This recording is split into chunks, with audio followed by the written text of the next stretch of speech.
Thank you for choosing to watch this video. We find ourselves during a time in the world where countries are faced with lockdown due to the COVID-19 pandemic. What this has meant for many of us is that the way we work, live, and go to school has changed. In order to adapt to our changing world, we need to equip ourselves with tools that no generation has ever needed. I hope that as you are listening to this video and watching it, it encourages you. And as you are encouraged, you also take the time to pre-order my next book, Level Up, or to get it on Amazon. Thank you.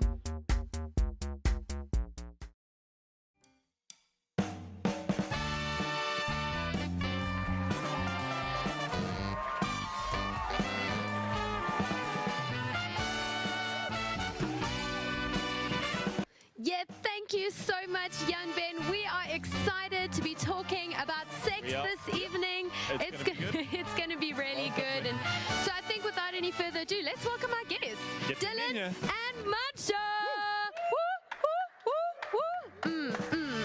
It's so good. It's so good to have you back, Mantsha. Thank you so much for having me. And it's so good to have you for the first time on Good to be Sunday Night here. Live. You've worked hard this weekend. Yeah. Had fun though. I was going to say, like, It's been a big a weekend. weekend for you. He came from foot golf, Foot golf? literally. Foot golf. I wish I could say it went well. Did you It would have been a win? good. Nah. Oh, Yeah, in my heart I did. Okay, good. Yeah. Yeah. You won over the locals. I agree. Good. So, Yes. yeah, I mean, maybe you're wondering who is Dylan, who is Mantsha. If you're just tuning in, it's your first time. Mantsha, you run Church of Jesus Christ. You have written a number of books. The latest one is out, which is called? Level up, Level Up, Level Up, Level Up. Yeah. And that's all about creating exceptional careers. which is pretty amazing. You're an author. I love your books. Single and Loving It, top of my list. I'm telling you, read that book. But welcome. It's so good to have you. Thank you so much for having me, Kelsey. And then we also have Dylan with us. Dylan Janich. Everybody with your surname, but I think I got it. That works. I like Okay, it. Yeah. Yes. Janach. Okay, cool. From Lake Church in Belido. Properly said. Janach. Janich. Wow. Yeah. Well, I'm a Vandermerwe that doesn't pronounce Vandermerwe, so How's it go? Van der Merwe? yeah, or Vandermerwe. Yeah, no, That's I'm pretty just cool. kidding. I'm just kidding. That's very new age. So I think let's get into the conversation. Are you guys ready? I know Mantsha's feeling a little nervous. She's like, why am I here? But it's going to be good. And for those of you sitting at home that are watching now, please comment, ask questions. These two, they're larger than life. They are knowledgeable, wise, Yeah. beyond their years, and so they've got the answers to some of your questions. Some, not all. Thank you. But please put them in the comment section if you're brave enough to ask for a friend. If you hashtag asking for a friend at the end of your question, it's not your question. Yeah. So, Again. You're literally asking you can for do a it. friend. But please, we want to know your questions. And even if you're watching this after we've been live, so if you're watching it during the week, On demand. please ask questions as well, and I'm sure we'll follow up. Yeah. Cool. What's the first question? So the first question is, why is sex such a big thing in our culture?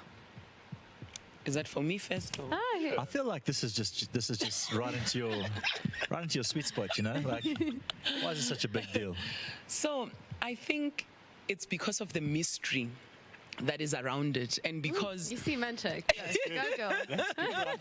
Already, it's like, and I think it's because, I mean, in my culture, I'm Pedi, but even though I'm Pedi, I represent quite a lot of other African cultures. But I also noticed that it's generally the same across different cultures. So the first thing is, our parents assumed that if they don't talk to us about sex, then we won't engage in it. And they also assume that if they talk to us about it, it means they are encouraging us to engage in sex. So in an attempt to get us to be good girls and good boys when we were growing up, the idea was tell them as little as possible about it. But I think what they then forgot was that on the streets, information and most of the time misinformation about sex abounds.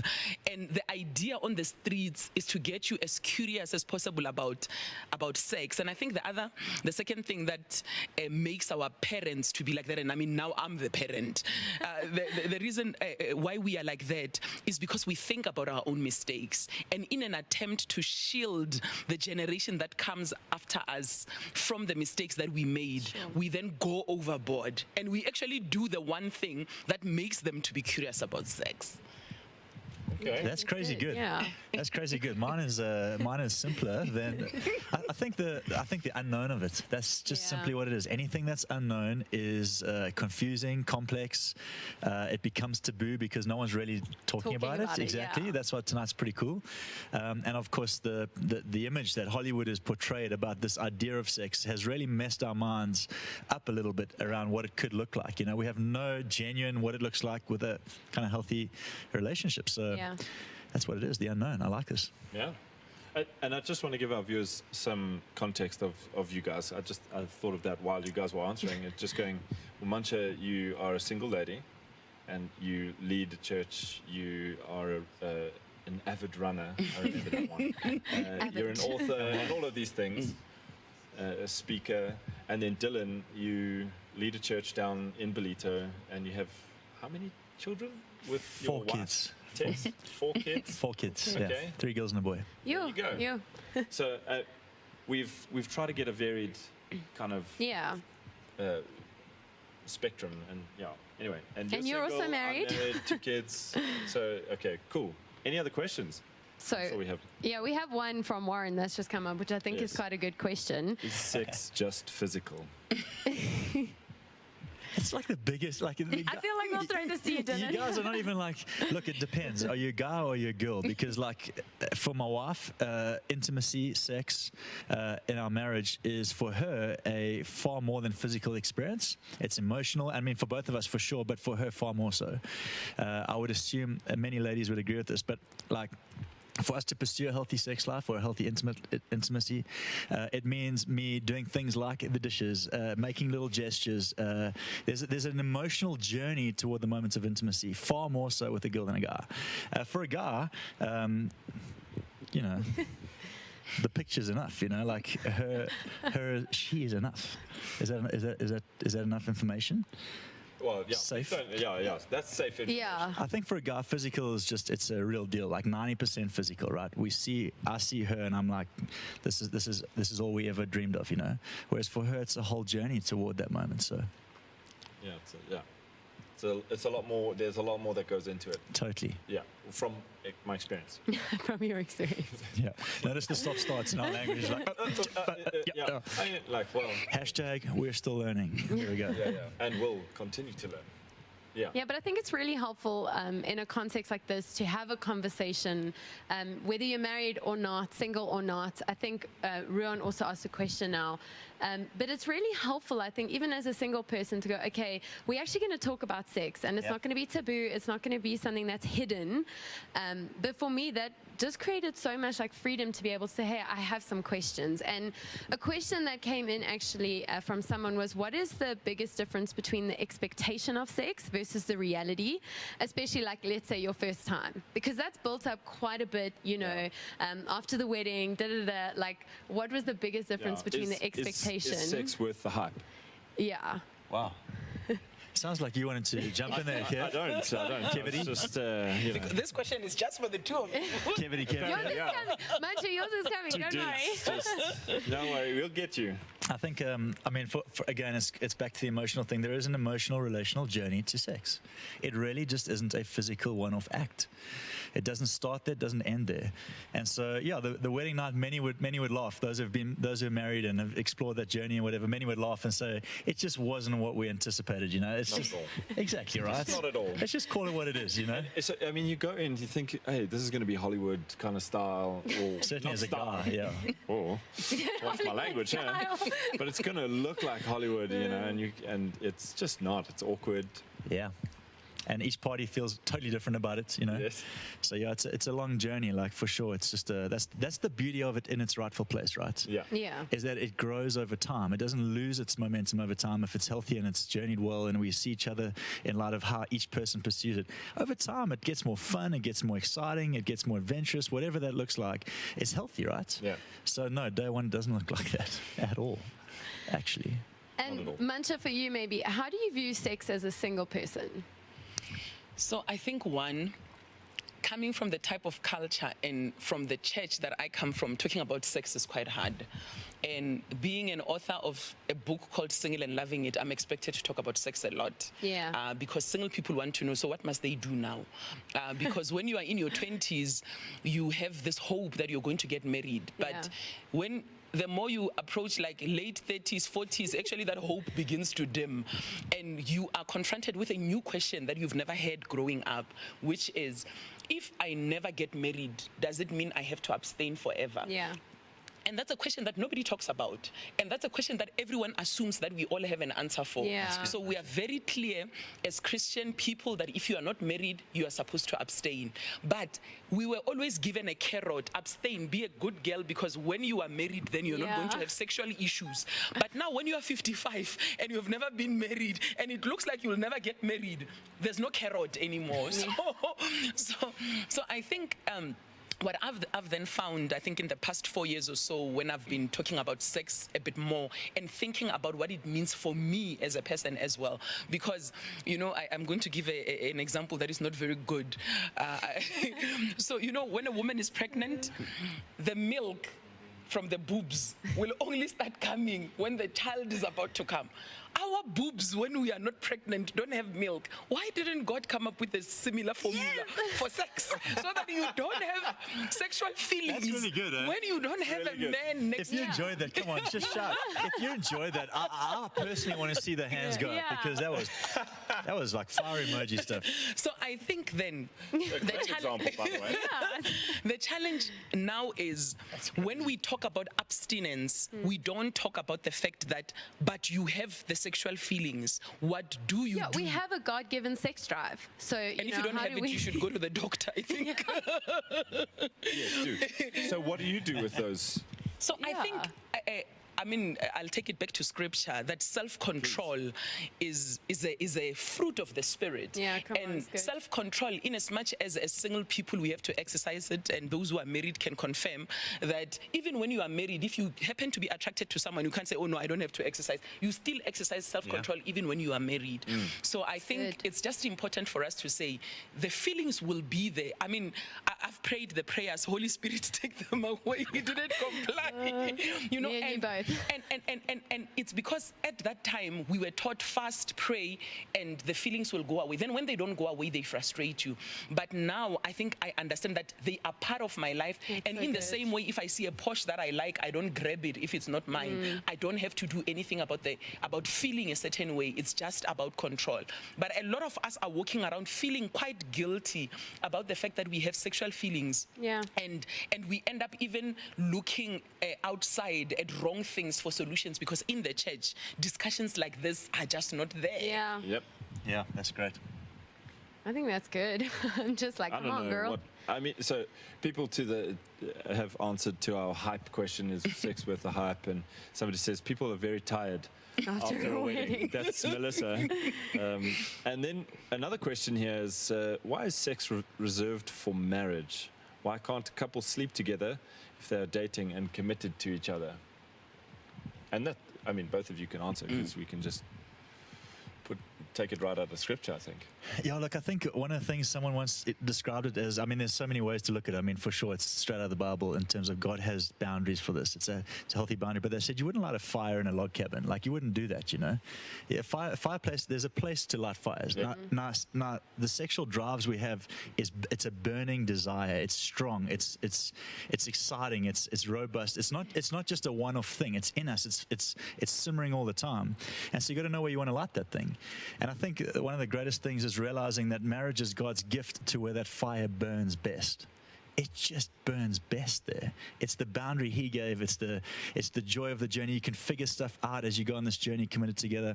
And so you do that outside of marriage. Again, one of the analogies that I once saw was two paper. You've probably seen this at a wedding, right? Everyone's been to a wedding where the preacher goes, he had two pieces of paper, you know, and this is what happens when you pull them apart. We get stuck on each other. And I think that's just the journey. So much of who we are gets kind of left behind in a destructive sexual journey before marriage, you know, and you lose a bit. And I'll just be honest here. Like, that was my story going into marriage, So I'm not talking as this guy that had it all worked out. I'm talking as a guy that made some pretty big mistakes in my early years and was able, by the grace of God, to enjoy the best part of this journey now in marriage.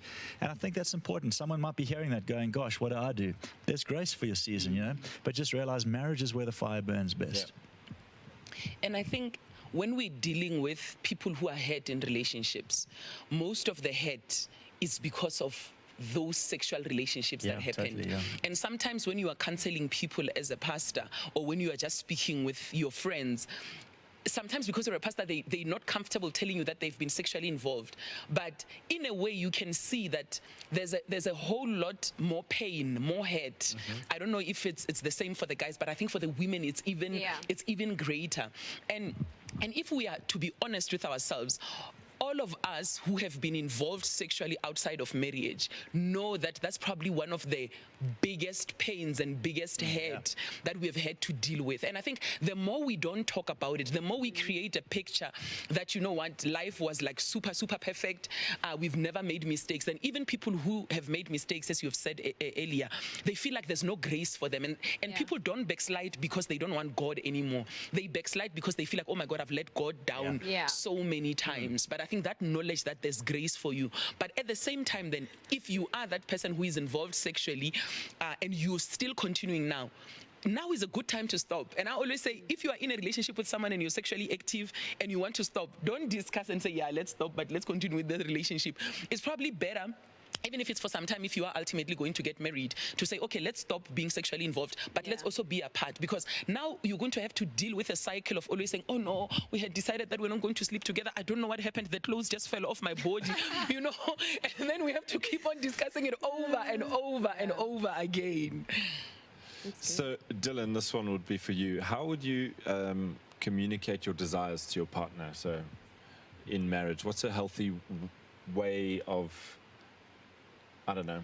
Do you just talk about it, or you just like, well, like, hey, I mean, like, not meaning I was going to say, like, literally, Tess and I are in a season of life where we just talk about it, because for starters, our oldest girl, who's 12 now, we've had the chat with her. She knows how this whole thing goes down. We know what it's all about. In our home, it's not a random subject. It's table time conversation. Yeah. And our next girl down is 10. She also knows about it at a different level. 7 is just figuring it out. But because of that, Tess and I have realized, look, if we can talk with them, like, we should just be open with each other, Sure. And so we do. I'll just tell her, as a guy, these are genuinely my desires. These are my, I don't know if fantasy is the right word, but that's what's going through my mind and heart, and it's what's burning in me. How about you, And some of the things we feel like we meet on quite quickly, and we're like, Okay. Other things, it's like, I just don't know. Like, you're going to have to unpack that a little bit. What's that even about? So anyone who's watching is probably wanting to know, like, what's the detail here? The whole point is the detail's not that's for your journey, right? Yeah. But it's the ability to say, I have this desire. This is what it is. Yeah. How about you? And again, it's why marriage is where it's meant to take place. Absolutely. This outside of marriage, it just doesn't have any weight to it. It's so loose. So. Yeah, that's really good. Yep. I think there's another great question. So how do people set themselves up for a good sex life before marriage? It's not the kind of thing you can practice or anything. How do you set yourself up? That's right, Kelsey. 100%. Yeah. True story. So how would you say, So for me, as single and loving it. It was a go, Mantsha, go. So I think the expectation and the anticipation, I don't want to have that, because maybe it's because I'm old. Maybe if I was 25, it would be easier. So I just think certain things in life, you will just deal with them when you get there, because how else? I don't know. How else can you prepare? Yeah, would you? Yeah, exactly. So for me, I just think, and what Dylan, what you said earlier around communication, I just imagine that's what would be important. The fact that you are able to talk to the person that you are married to about what you like and what you don't like. Whereas, back in the day, how we thought about how sex happens. Okay, now I feel bad for saying I think about sex, but how we thought about how sex happens is you switch off the lights and you are just trying to find each other, because all of that. So in my mind I was just like, but surely that's really horrible. She's awesome, man. Like, she's awesome. So I think rather than spend so much of your single time, you know, even if you're engaged, rather than spend so much of that time trying to think about how the sex is going, you're actually going to frustrate yourself. So, Yep. yeah, so actually I liked what somebody said there, which I think for me, the day that I get married is what I'm going to hold on to. That on the wedding day, people are tired. They're tired. More than one story I've heard about that. Yeah, exactly. But again, like, it's helpful to have people actually say that to you, because I think sometimes there's so much expectation on the wedding night and, you know, that sort of thing. But what I've loved at least is having married couples around going, hey, like, Yeah. actually, let me just be honest with you. That's not what it looks like. Because I think sometimes we'd get caught up, even as a single, of like, okay, I've seen Hollywood, or at least some, you know, so kind of that's where you think it is. So it's helpful to have people who are further along just going like, hey, actually, I'll just be honest with you. Yeah. There's Yeah. another question. Is sexual compatibility a myth? That's kind of like what we were just talking about, right? Like, how do you get yourself ready for this reality of it? That's like suggesting, is there a way to check on that, like before? Yeah. So yeah, I would say like compatibility, for sure. There may be some that find their sex life easier to pursue than others. I get that. Every couple has their story. Yep. But to suggest that there's one that it works with, I don't know. Like, then what happens if you choose the wrong one and then it's out of Yeah. cycle, and Or then the next someone one gets to the parked wrong in my person? parking spot. Exactly, That right? was mine. And so the whole thing spins out of cycle. No, this whole thing, I think this is to pull back to the idea of God gave sex. This is such a big deal. In the Garden of Eden, he says, man and woman, naked, unashamed. Yeah. That was the ground for sex, right? Naked and unashamed. Then they made some bad decisions. They covered themselves up with leaves. They went on a crazy journey in the wilderness, and they were full of shame. Yeah. And what we've got to do is peel back the layers that have created shame. Look, the desires are not shameful. Your past history should not be shameful. What mom and dad did or didn't tell you shouldn't.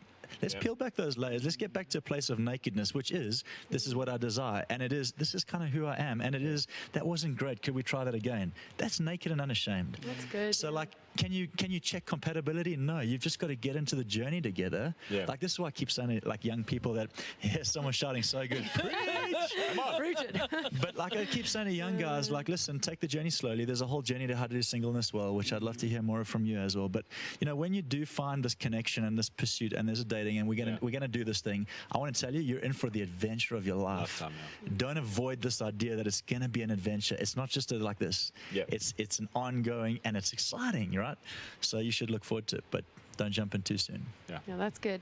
I have a question. Are there dangers of sex within marriage? Would you say? So obviously we can talk about the great dangers question. of sex outside of marriage, but would you say that there are dangers of sex within a marriage? It's a great question. So there was this thing, I didn't come up with it. I wish I did. But he spoke about sex being either a God or gift or gross. And he said, this is what happens, right? Sex is this gift from God. And what we do as culture is we either make it gross, like it's taboo, you don't go there, like we don't talk about it, that's for behind. Or we make it a God, where it's like the Hollywood story, right? And it's like, it's The pinnacle is the yeah, and it's, you know, when you hear guys around the bar talking about their sex life with their wives not around, it's really not a good sign, right? Yeah. And I think that still happens. There's this like much, that's God. And then there's the gross thing, which is like we don't ever talk about it. We never have married conversations. We never chat about it with our friends and ask them if they've learned anything that works, which I think is actually quite helpful. And then there's the middle line, which is gift. And it's just, it is beautiful and it's pure, and it's just this God gift to be unwrapped, right? I have no idea what the question was, but I'm I feel ready like to that's, get married. come on, in Jesus' name. The dangers of. That was the. It's good for people to Yeah. hear sex as a Yeah. gift. Yeah. It's a gift within marriage, to be unwrapped and journeyed through, and you know, that's the journey. Absolutely. We've got Yeah. way more. Yeah, so questions. then just off the back of that, when is sex helpful? I think when you look, there is like so there are married people watching, right, Yeah. and single people watching. Yeah. So to the married people, here's what often happens: people get it, like there's a tension, or marriages come to a head, and there's like this thing of like the husband's really desiring it. Like there's the good old 72-hour rule, whether it's right or wrong, I don't know. It's just a good thing to understand. Like the drive climbs, and it's a good time to say it would be healthy for us to have sex now. It would be healthy for us to not allow this thing to go too far and put him in danger zone. You know, and so there's that. But there's this other thing where it's like us, it's not always going to feel perfect. Yeah. Like, that's the whole journey. Like sometimes, whether it's in our marriage, and I'll just be honest, sometimes I just feel like making out with my wife, and other times, and that she might not. Yeah. But because we're on this journey, she's like, this is good for us, you know? And there's other times when there's just this beautiful journey up toward a moment of intimacy, and you go, could it be like that every time, you know? Why was that so perfect? And then you realize what took place to, you know, so... Yes. So when's the right time? People figure that out, you know, but don't wait until the perfect time. That's the point, yeah. Sex is a gift to marriage, not just to be unwrapped in the moment, but to actually build a healthy marriage. So healthy marriages build good intimacy into there. So it takes work as well. Oh, so absolutely. sex, is it easy? You'd say no, it still takes work. Yeah, totally. Every couple watching, if you're watching this now, I don't know. Could this be helpful? yeah, every couple watching right now is going like, amen to the honesty of this Yeah, moment. Like, like- it takes a lot of hard work, Yep. you know, and the reality is add kids to the mix and Jesus help us all, you know, so yeah. So maybe that leads you to, like, have you had an awkward moment when a child has come in, knocked on the door, not knocked on the door, walked in? Sunday I Night don't know. Live, Sunday Night Live. candid conversations, cut. Kids. No, never. Okay. There was a question, sex and soul ties. Is there... I'll be honest, I don't understand all that. Yeah. I don't. I'm not qualified on that to talk about that, but I've heard much about it. So I personally, I could not find scripture that backs it up. And unfortunately, it also brings a lot of shame and some idea that there's this hierarchy to sins, that God struggles to deal with sexual sin if you have encountered some kind of sexual sin. And a lot of people are walking around with guilt because they feel like, oh my God. And you know, I don't know if you've ever been in a session where soul ties were broken. I mean, it sounds like something from the Old Testament, right? You know, it's like we are That doing is a the truth. ritual, you know, to deal with the soul ties. So if you happen to have been one of those people that was sexually active a lot before you got born again, you then carry this guilt with you always, because it seems that when the blood of Jesus was saving you, it could save you from everything else except this one thing, that you have to do something extra for it. And for me, any teaching that says when you come to Christ, you still need something more, I find it contrary to the covenant that we are in. So I think in as much as I can understand the principle that they're trying to teach, to then say soul ties is something that comes from the word is not correct, according to me. So rather, I think what we maybe need to just deal with is some of the emotional and psychological challenges that you may have as a person because you were sexually active. And I think if we deal with it like that, then it may be the same way that you deal with any trauma. And I'll call it trauma, because being sexually involved, whether it was with multiple partners or with just this one partner that you were with for a very long time and things didn't work out, you thought it was going to end up in marriage and it didn't. It comes with some kind of trauma, and you're dealing with it at that psychological and emotional level, and not necessarily at a spiritual level, because now people are casting demons, and Christ has died for all my sins. So I just think it's a teaching. I don't subscribe to it, and anyone who subscribes to it, what I would say to them is try and find scriptures that speak to that teaching, otherwise abandon it completely. Some Yeah, power that's there. good. You always finish on like, yo, I need a moment.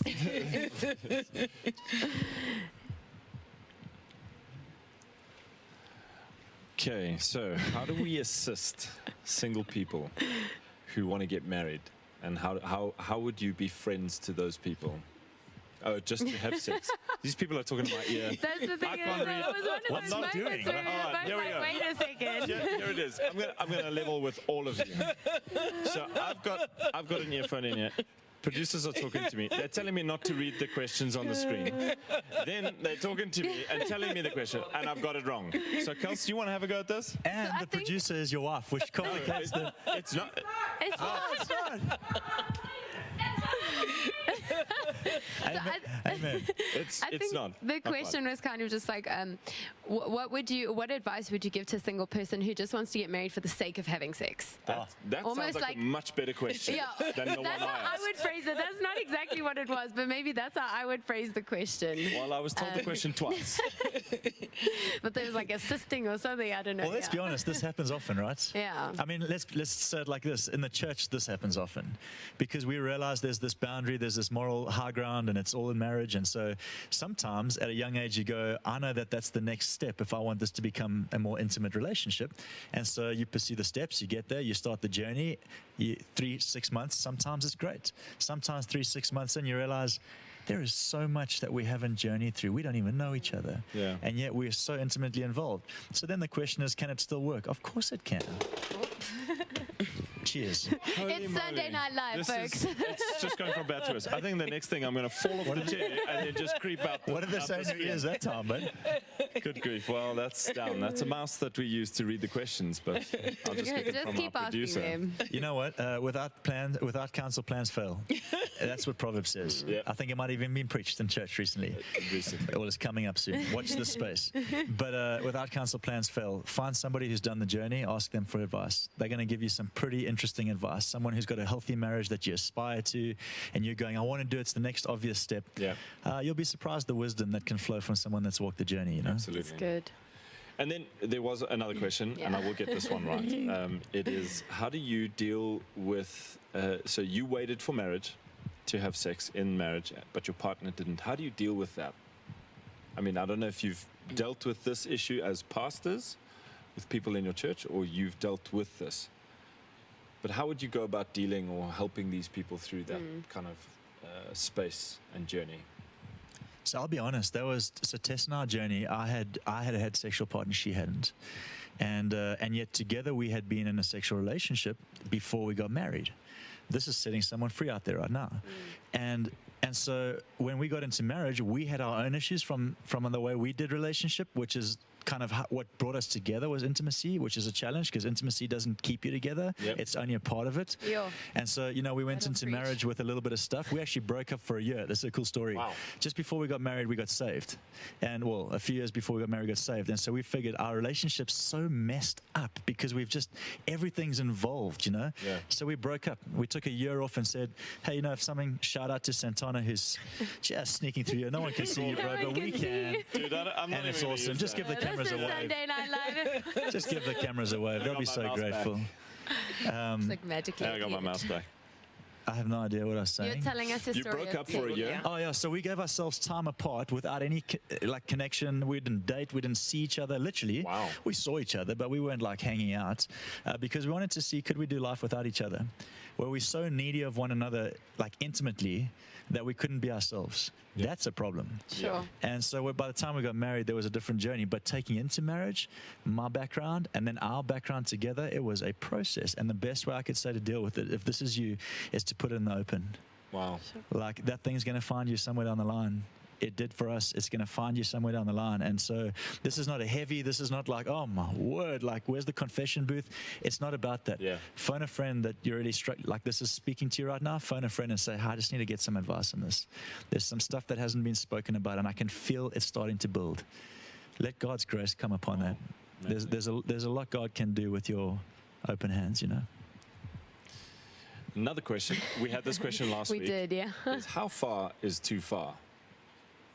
So before you have sex or it is deemed sex, well, where's the line? Yeah. Do Where's you the draw a line? Yeah, where is the line?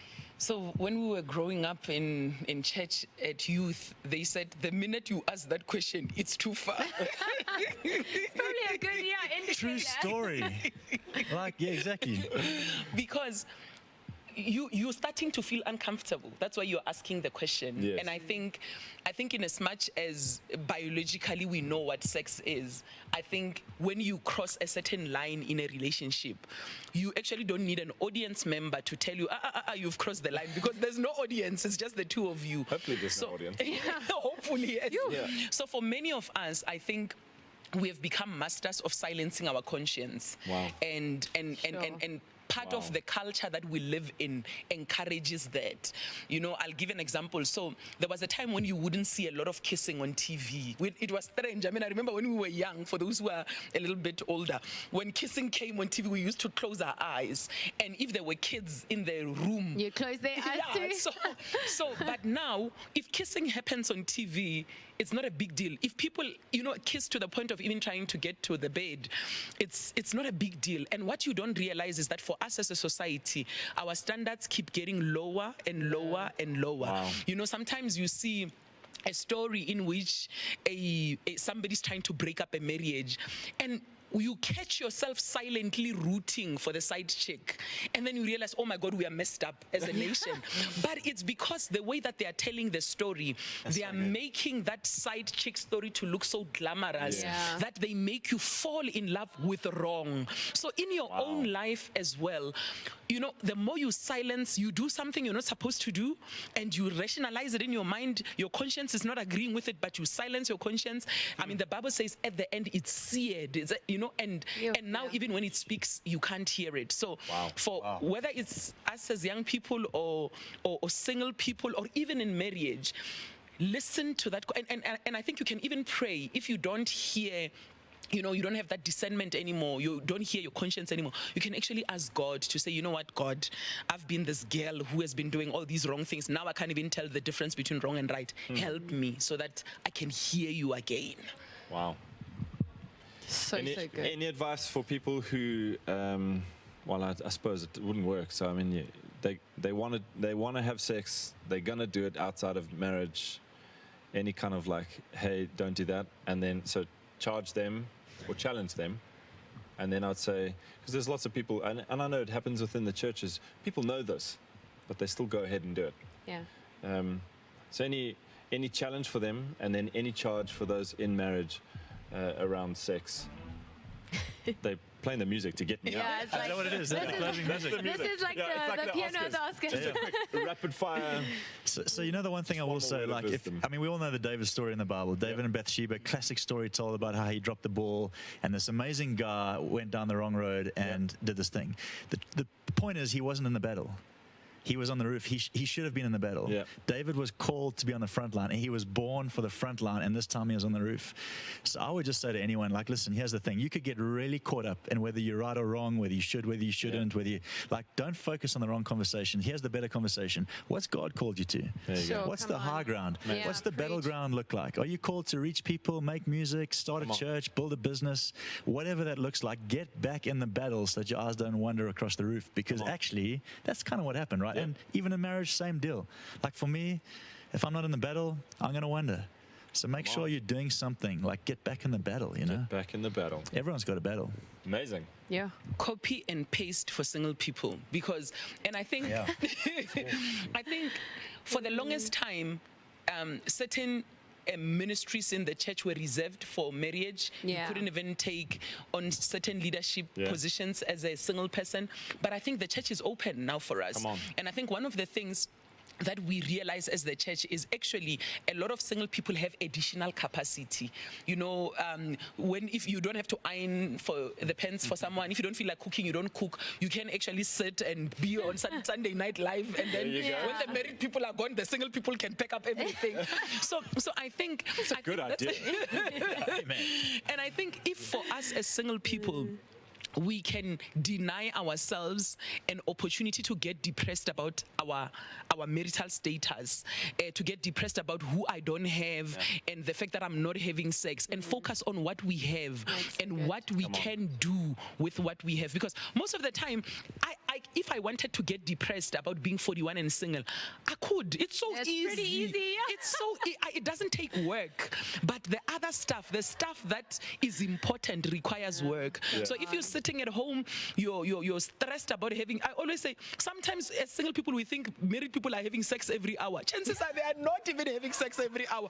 So the stuff that is frustrating you is not even true. It's not even happening. So when you are married, you're like, Kanti, we're going to do this thing once a week. Mina was ready for every day and every night, breakfast, lunch, and dinner. So it's very important for us as single people to just sit back, focus on what God has called us, and try and forget about things we don't have. Amazing. That is the so truth. good. Well, Dylan and Mantsha, thank you so much for joining us this evening. It's just been so good to have you so guys. good. I'm going to rewatch it and take notes again, because my goodness. But I think